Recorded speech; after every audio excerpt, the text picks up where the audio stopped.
This is Jeremy for IncanExpeditions.com, and this is bikepacking through the Andes from Ausangate to Rainbow Mountain. Welcome to another adventure. This time, I'm up in the mountains for a journey around Cusco's highest peak, Ausangate. But I'm not hiking. I'm bringing the bike and all the suffering that comes with it. From the never-ending uphill battles to broken up single-track downhills and double-track dirt roads. The pain is great, but so are the rewards, such as the pristine lakes, wild and domestic animals, along with the scenic views. This is a solo trip, which means I'll have to go back and get that camera every time.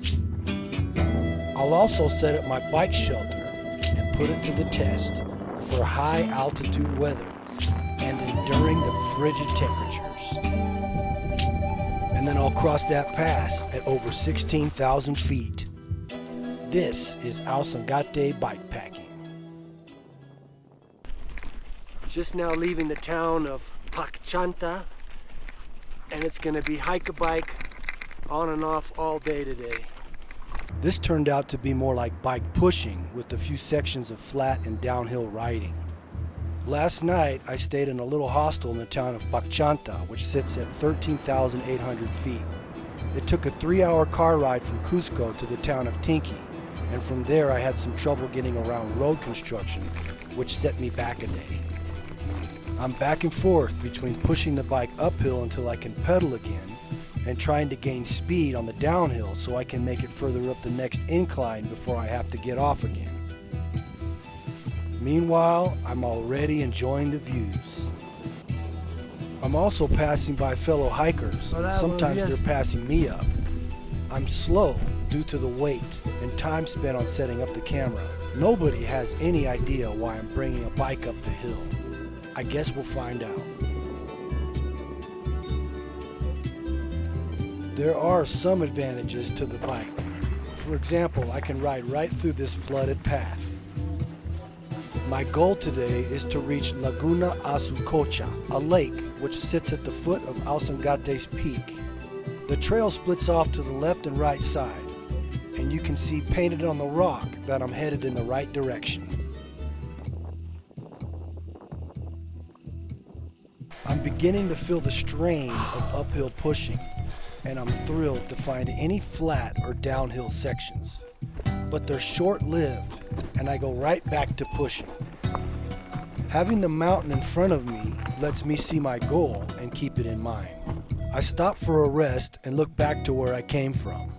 And there's the Cayengate peak, and there's the Ausangate peak. You bikepackers have heard of the click stand. Well, here's my DIY version. I call it the stand. Okay, that's where we're going, and we're getting closer with the steepest uphill push yet today. Not only is it physically difficult, but it's the lack of oxygen. And that's coming from someone who lives at 11,000 feet normally. Cairn City. You can find rock cairns all over the world, either used as official geographic markers or for personal passage. These are obviously left by hikers, and they go against the policy of leave no trace. It's lunchtime, so I find a little rocky chair facing the lake. The good thing is it's all downhill to get there. And here we go. Okay, let's speed it up.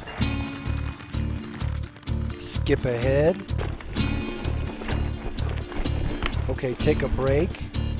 Skip more. That's where we're going. Let's go fast. You can see a couple people live here and they've staked out their claims with rock walls.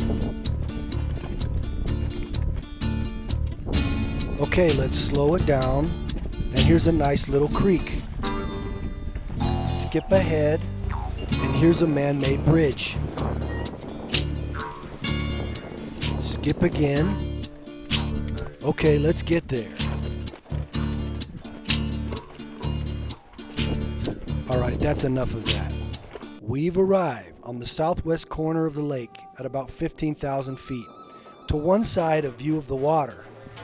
and to the other a view of the mountain. Well, here we are at Laguna Azulcocha, and I'm going to put together my bike shelter. First, I take off the front wheel and I set the bike down on the fork. Then I pull out the handlebar end plug and save it for later. Next, I pull out the tent stakes and line from both sides and stake them down. This little ugly stick is not necessary, but it keeps more of the tarp off of your head. This stick is necessary and becomes the front of your modified A-frame. Be sure to put that end plug on it unless you want a hole in your tarp. And there's no better time to explain it all than when it's blowing like crazy. Find the middle of your tarp and get it to stay on the pole and cap. I'm using an attached bungee loop. Fasten that down first. Then at the back, find the second loop from the edge, not on the edge. You have to have a fancy tarp for this. Pull that down. And why not throw in some hail? Well, at least I got it up in time. Well, here it is, and I'm gonna have to go into details another time. It happens in a flash. Well, that's mountain weather for you. There's where the wheel goes, right under that loop. And here it is, windproof. Pull down those loops tight. But if you're hot and want more ventilation, grab that edge loop at the back and use the line from the other loop. There you go. At the front, I use a rain poncho for the door. It works well. Here, the corners just need to be tucked in. In the afternoon, I sneak up on some vizcachas in the Chinchillidae family. They look kind of like rabbits, but they're rodents, and they're all over up here. On the lake, I find a pair of crested ducks. They're not very common. And on the little nesting island is a giant coot. These coots are monogamous and they reuse the nest they build. The fog rolls in and it blocks my view of the mountain. There won't be any stargazing tonight. The next morning it clears up and I get my last views of the mountain and lake. Today, we're headed up to the left side of that peak. I begin with a rocky stroll around the south side of the lake and spot a flock of Andean geese. This is another species which can only be found in the Altiplano range, never below 9,000 feet. I'm now leaving Laguna Azulcocha, one of 7 lakes in the area which make up a popular day hike circuit for tourists. After about a half an hour of uphill pushing, I find a little section of single track. And after more uphill, I find the next lake called Otorongo. This would make a nice little camping spot right there on the left. There are 2 lakes called Otorongo, one being the male and the other female, Otorongo Macho and Otorongo Hembra. Before I continue on, I get a drink. I really believe this water doesn't need to be filtered at all. I'm just being cautious. With all the weight I'm carrying on the bike, I'm unable to carry water uphill. Besides, there's always a lake or creek around the corner. I'm able to get a little more riding in. Okay, let's speed it up.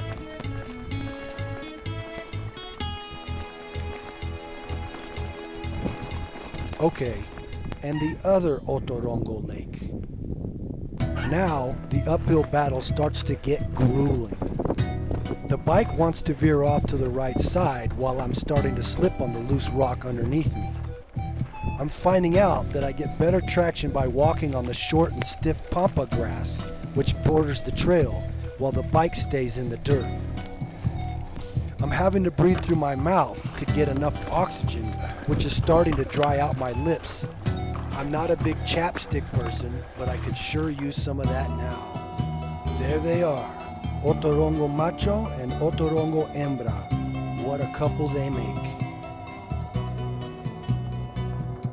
I continue uphill, now resting more often. You have to push as much as you can, then grab the brakes to keep your bike from rolling back downhill. If you want to take a longer break, you can use either Velcro or a strap to lock your brakes in place. This is also usually needed when you use a kickstand type of kickstand. You've got to make sure everything is tied down right. You see that little tripod flipping around? That's just not going to work.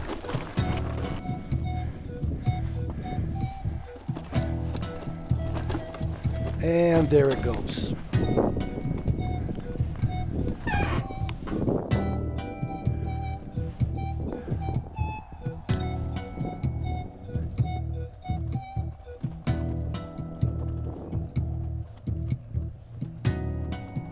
And there I go.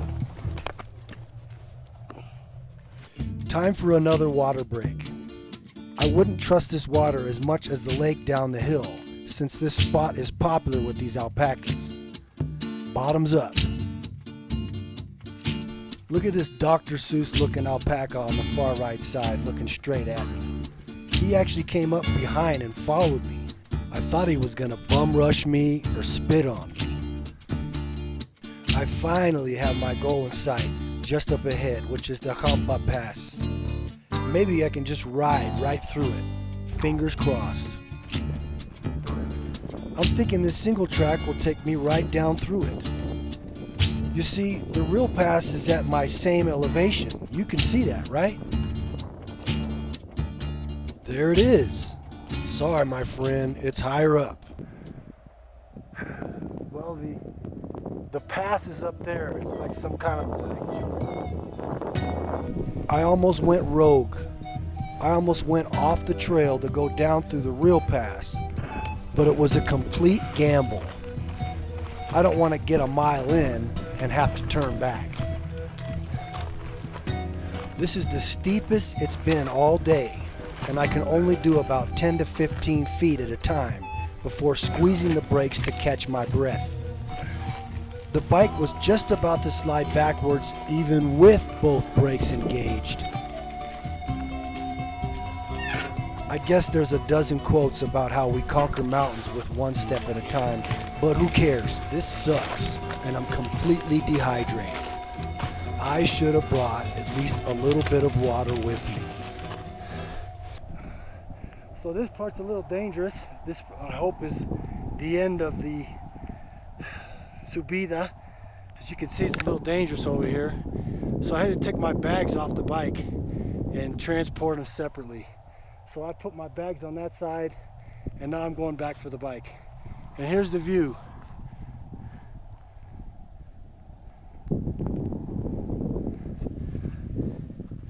That was awful. I wouldn't wish that on anyone. There's no room for a mistake here, but at least it's flat.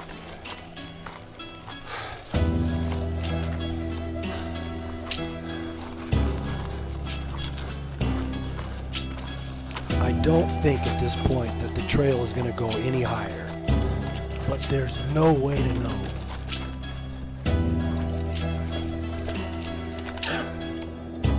I'm finally at the official pass at 16,700 feet, or 5,100 meters. The abundance of cairns just gives it away. I'm so relieved to see the trail leading down, and around every corner I'm looking for any sign of a waterfall, crevice, or depression where I can rehydrate. I'm debating whether to park the bike and walk up to get some snow. It's completely dry. I'm just gonna have to wait it out and look for water further down the mountain. It starts to turn into that short, prickly pampa grass, and I'm looking to make sense of the single tracks down below, so I cut back and head down to it.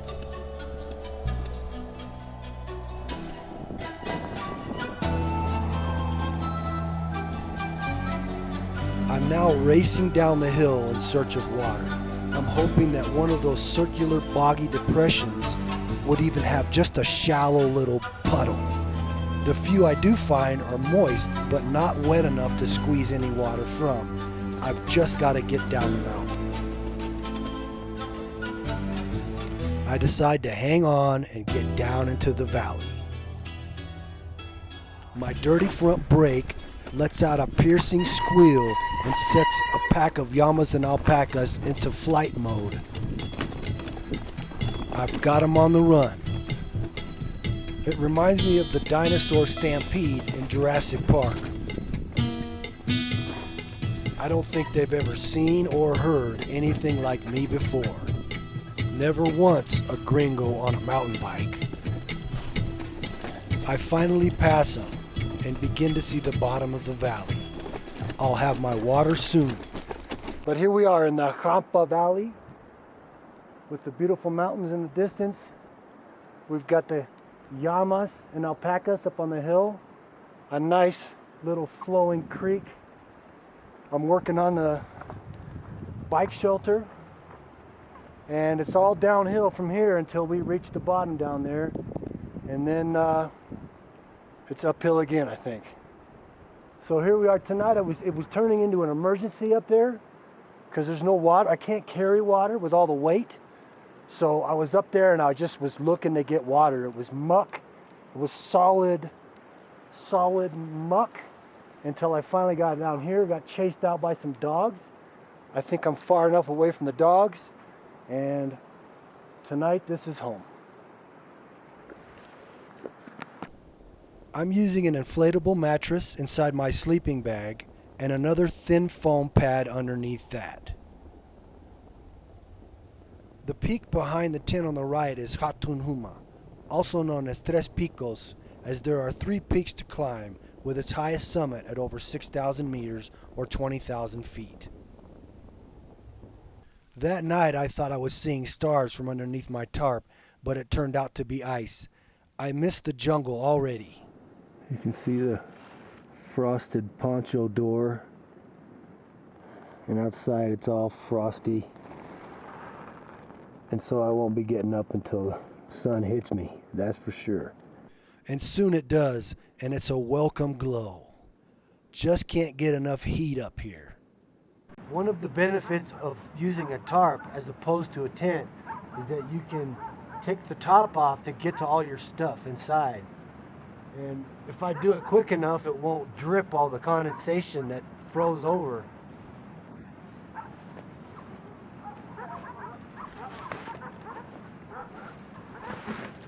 And there's your wonderful mess of a home. In fact, when you set up, you could lay everything out, all your gear nicely, your sleeping bag, and then put the top over so you're not climbing in and out of it all the time. First things first, melt the ice out.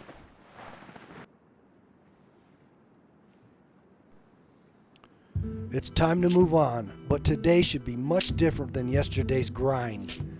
I'm hoping for smooth downhills all day and all the way. If you look closely in the background, you can see a hiker countering me on the other side of the wall. He's headed up to that pass. And it's not smooth at all. In fact, there's no real trail. It's more like a rubble wasteland. Even the pampa isn't smooth. There are a couple of little crossings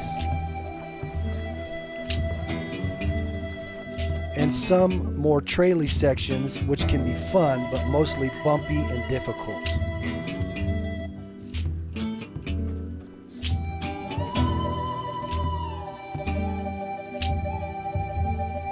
There's also some wide open wet areas where you're free to roam.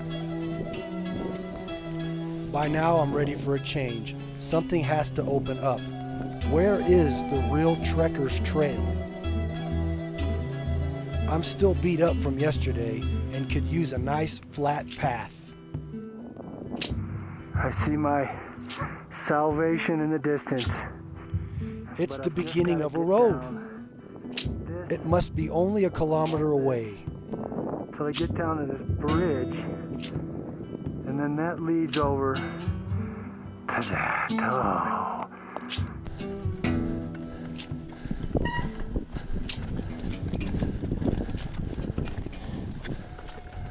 So I got to the bridge and ran into a dilemma. It's not really a bridge at all. It's basically two poles laying next to each other. The creek's about 5 feet down from the pole, so I can't push the bike while standing in it. I could hike a bike, but wait, how about this? Straighten out the handlebars and push from behind. If the front turns, you just lean the bike to the opposite side, which then turns the front wheel to the same side. I guess it's not rocket science, but it didn't occur to me right away. I interrupt a flock of Puna ibises.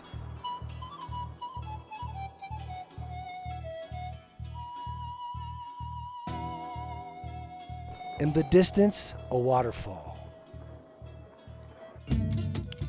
All right, now we're talking. I found the road, and I'm gonna make quick work of this valley. Okay, let's speed it up. Let's skip. Let's skip again. And again. Hold on, we've got more traffic. I'm riding the llama wave. Just keep jumping off the cliff. There's always one black one. And they don't want to move. In addition to human sacrifice, the Incas used to sacrifice the black llama. It's true. All right. Okay, let's go really fast.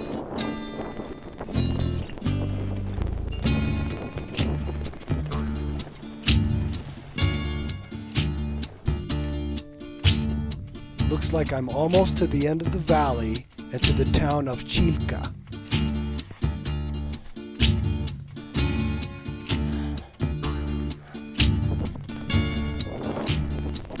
How many points do I get if I take out the little one?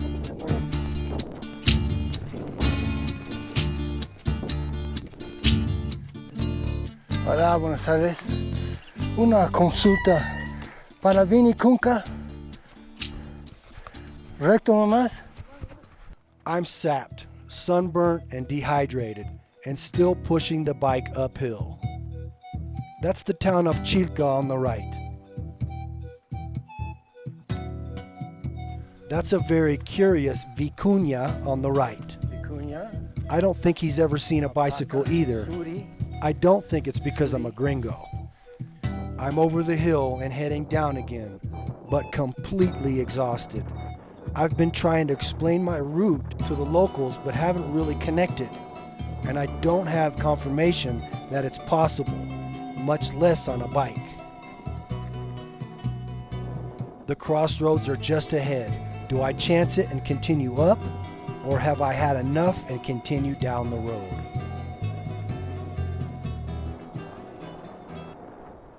I spent that night and the next morning in a windy and frozen valley. The steep sides prevented the sun from shining in the late afternoon and early morning, and the canyon funneled the wind right through me. I just sat there waiting for the sun to hit me once again. Well, I'm about 2 or 3 miles down the road from the last town, and I tried to convince everybody I talked to that it was possible to get to Rainbow Mountain from behind that mountain there, and they didn't know what I was talking about. Then again, nobody spoke Spanish, it was all Quechua. But then a couple of them said, no, you have to come in through the tourist route, which is here. It goes up this way and switchbacks, and it goes way up. And it's about 2 hours walking. And I decided this is not going to work. It's not what I'm looking for. I want to come down to the Rainbow Mountain, not come down like we did yesterday and then go back up. I'm done pushing the bike uphill. So we're going to call this part 1, Route A. Let me explain. Okay, if this is Ausangate and this is the Rainbow Mountain, I came in through Pacchanta. I stayed a night, and then I went to Azulcocha, and then through the other lakes, Then I hit the Jampa Valley through the pass, and I took the valley this way yesterday, and then I made my way down to the road, and I'm somewhere in here. Next time for part 2 and Route B, I'll come in through Chinchillas, and I'll go through Upis and Lake Ausangate and make my way downhill to the mountain. So that'll do it for part 1. Make sure you don't miss part 2, and thank you for watching. Well, the story's over, but here's about 4 hours of downhill sped up into 6 minutes for anyone interested. Thanks for watching.